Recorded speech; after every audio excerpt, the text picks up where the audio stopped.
What is going on, guys? This is the Inside the Blue podcast, episode number 21, and tonight we are breaking down the Yankees' interesting start so far to their 2023 seasons as things have not necessarily gone to plan for Aaron Boone and the New York Yankees in general.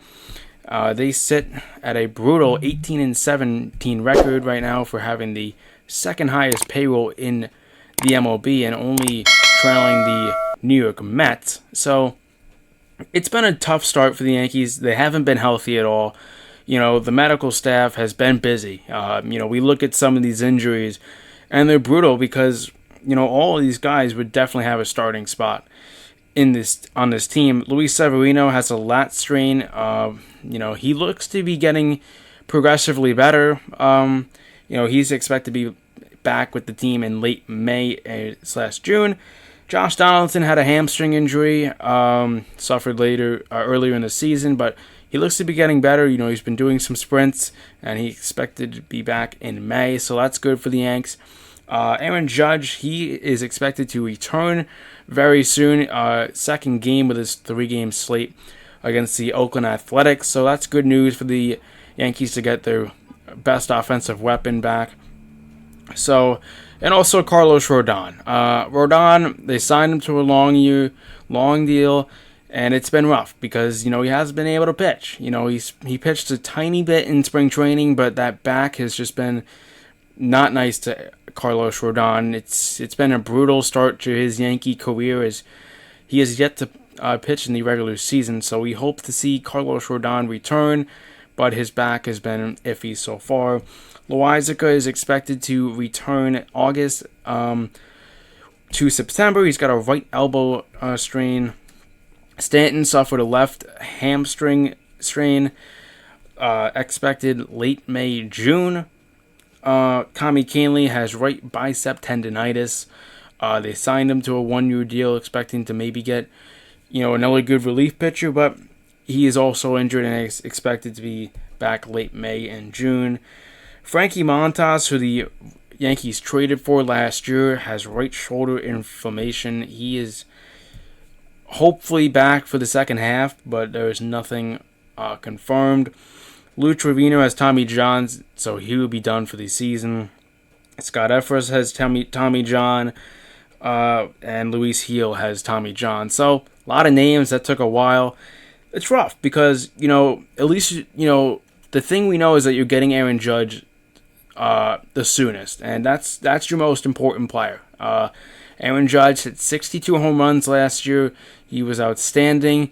He went ghost in the playoffs, but Aaron Judge did everything he could to try and bring the Yankees, a ring. He didn't have a good postseason, but regardless, he got the Yankees there, and many players just didn't play to their capabilities. It's been interesting for some players. I think Gleyber has been decent the last time we spoke on this podcast. I think, Gleyber's getting back to, hopefully his April form, because when he was playing in April, he was amazing. But, you hope to see, Gleyber Torres play really good ball. Anthony Rizzo's been amazing. He hit a home run in last game against Tampa Rays. And, in my opinion, in that Tampa Rays, I thought we were going to get smoked. I thought this team was going to get absolutely destroyed. But they took a game. They should have took 2. They were up 6-0 and found a way to lose that game. And it's been weird for the Yankees. There's been games that, losing, becomes a loss and winning becomes a win. But it's just been weird. They've lost games that they should have won, and they've won games they probably should have lost, in other words. But, you see the upcoming schedule, it's interesting. It's really interesting because this could honestly possibly make or break the Yankees, spot in the AL East. Because they've started off rough. They're 18-17 entering tonight. And they got 3 games against the A's. You really hope you could take, a sweep or at least 2 out of 3. And then you got 4 games against the Rays at home. 4 games at Toronto.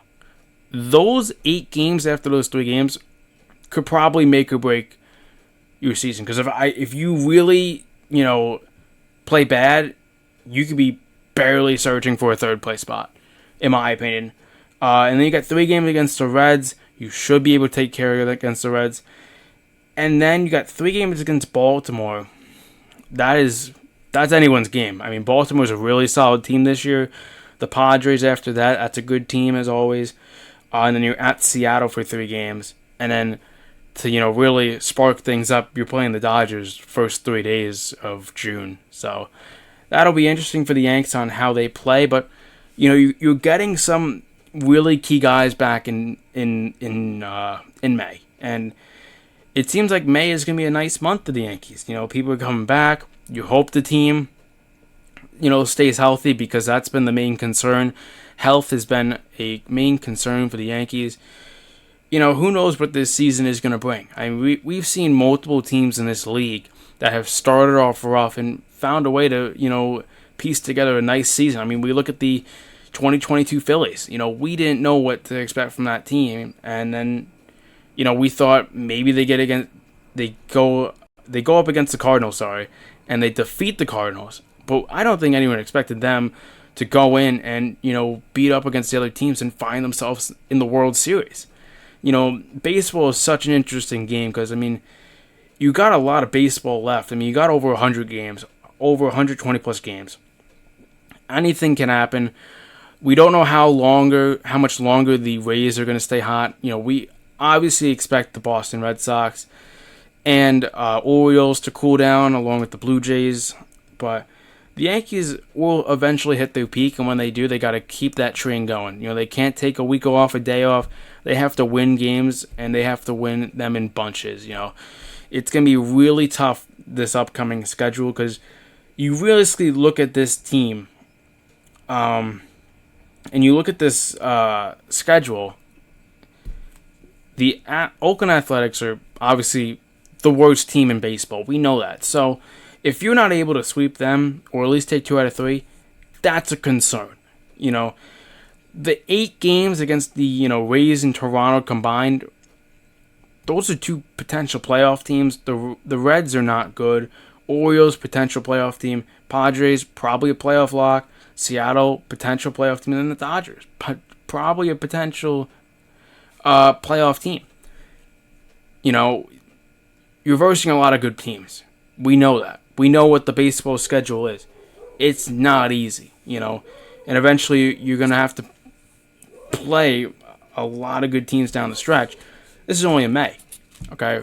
We haven't even hit, the later months, but, some players have played good, though. Harrison Bader has been a huge help to the New York Yankees. Ever since he's come back, he's showing that, that's why we traded for him. I was a little iffy with the trade at first, but then when I saw him hit a ton of home runs and just had a ton of energy, that's why I like this trade. And, Jordan Montgomery probably wasn't going to pitch much for the New York Yankees in that playoffs. And, we saw what Harrison Bader did, and I think we won that trade. But, another thing is, for this first game, and really the rest of this rest of May, it'll be interesting how this team does without Giancarlo Stanton and the first game without Aaron Judge. Because you need Aaron Judge down the road, and you're going to need him for all of these games. And Stanton. Those 2 guys are powerhouses when they're healthy. When Stanton's healthy, he's a really good baseball player. I know he gets a lot of, I think he gets a lot of heat, and I don't think he deserves, all of that heat. I think he's a really good baseball player. And the Yankees need him. And the bullpen has been stellar. I think they're still ranked first in ERA, which is huge. So it's really been partially the starting pitching and also this abysmal offense. Garrett Cole has been amazing. He had one bad start against the Rays, which was unfortunate, but it was bound to happen. It would be tough to stay on pace of what Garrett Cole was doing. But I think a lot of bright spots for this bullpen. Ron Marinaccio has been amazing. We look at Ian Hamilton, a guy that we didn't know what to expect. He got his first save against the, Tampa Bay Rays. He's got, when I put these stats in. This was before the final game of that Tampa Bay series. 19 innings pitched, 1.42 ERA, and 23 Ks for Ian Hamilton. We look at Michael King, who's been amazing since his injury. 19 innings pitched, 1.42 ERA, and 21 Ks, almost identical to Ian Hamilton. And Wandy Peralta has been a very solid lefty reliever with 12 innings pitched, 2.25 ERA, and 12 Ks. I mean, that bullpen is elite. Those four guys that I mentioned are guys that I would be very confident pitching against any batter in that lineup, 1-9. And on the other hand, Clay Holmes. Eventually, I was going to bring him up in this podcast.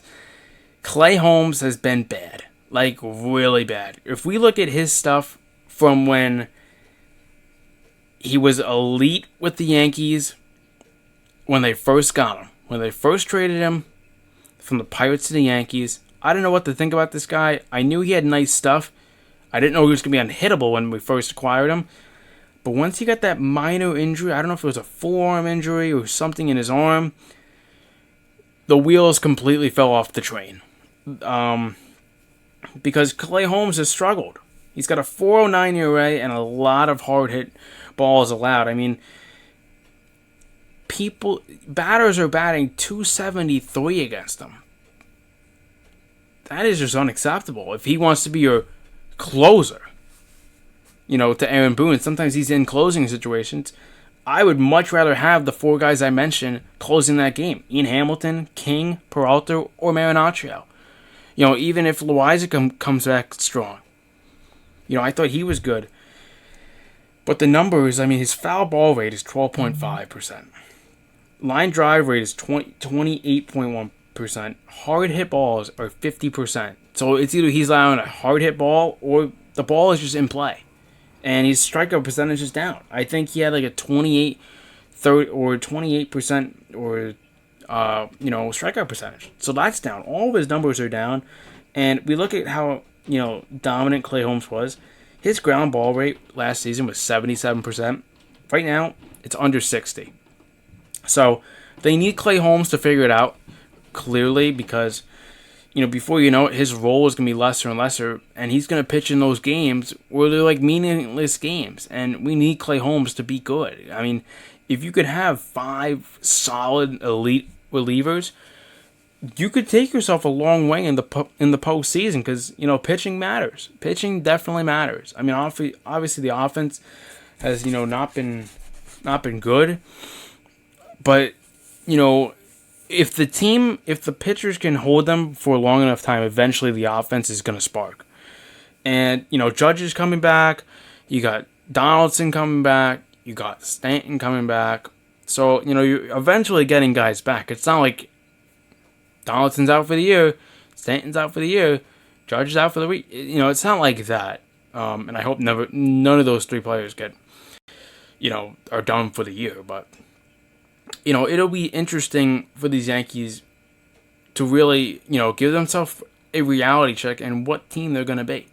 Injuries have definitely been a problem to them. We know that, but, next man up mentality. You need guys to step up on your team because your schedule does not get easy. You're playing teams like the Rays, who are red hot.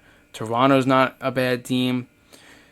Orioles are not a bad team. Padres, they got Tatis back. They got Soto. They got Machado. They got all those studs. We know LA on the road is going to be tough. So you got to win games, and you got to win them. You got to win them in bunches, like I said earlier, because you can't go win 2 games against the A's and then win one of those 4 games, or even like 2 out of those 8 games against the Rays in Toronto. Like, Toronto and the Rays, like, those 8 games are probably the most important games of the year. And I can't believe I'm saying that in May. Because the gap of the lead of the Rays right now and the Yankees is so far right now. We don't know if the Yankees are going to even come close to catching them. They have a chance here to, maybe take 3 or 4 against the Rays, 3 or 4 of Toronto. I know that's saying a lot, but you need that. You need to take 5, 6 games against, those two teams. But, it'll be interesting the way the Yankees, kick off a 3-game slate against the A's. Nestor Cortez gets the ball tonight. Hopefully he can have a nice start. This has been the Inside the Boot Podcast, episode number 21. I am your host, Vin. Of course, stay safe. Stay safe out there, guys. Sorry. And peace.